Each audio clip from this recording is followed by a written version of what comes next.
बुधवारी सकाळी नेपाळ आणि तिबेटच्या सीमेवर बसलेली शांत गाव काही मिनिटातच चिखलाच्या लोंढ्याखाली गडप झाली आणि याला कारण होतं हिमालयातल्या एका हिमनगाचा अचानक कोसळलेला मोठा तुकडा। तिबेटच्या बाजूने आलेला हा बर्फ दगडांचा प्रचंड कोसळणारा लोंढा व्लेंडे खोला या नदीचा प्रवाह क्षणार्धात अडवला आणि काही मिनिटातच साचलेलं पाणी प्रचंड वेगाने खाली कोसळलं।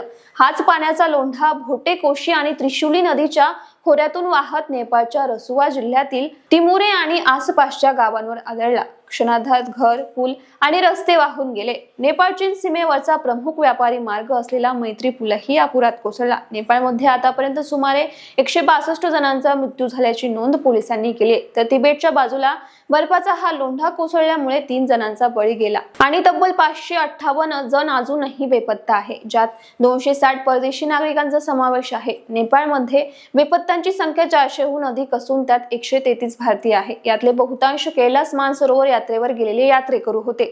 याशिवाय अमेरिका, ऑस्ट्रेलिया, ब्रिटन आणि कॅनडाचे नागरिकही बेपत्त्यांच्या यादीत आहे। विशेष म्हणजे रसुवा मधल्याच गोसाईकुंड परिसरात जनाई पौर्णिमेचा सण साजरा करण्यासाठी शेकडो स्थानिक ट्रेकिंगला गेले होते आणि त्यातले सुमारे 62 नेपाळी नागरिकही अजून सापडलेले नाहीये।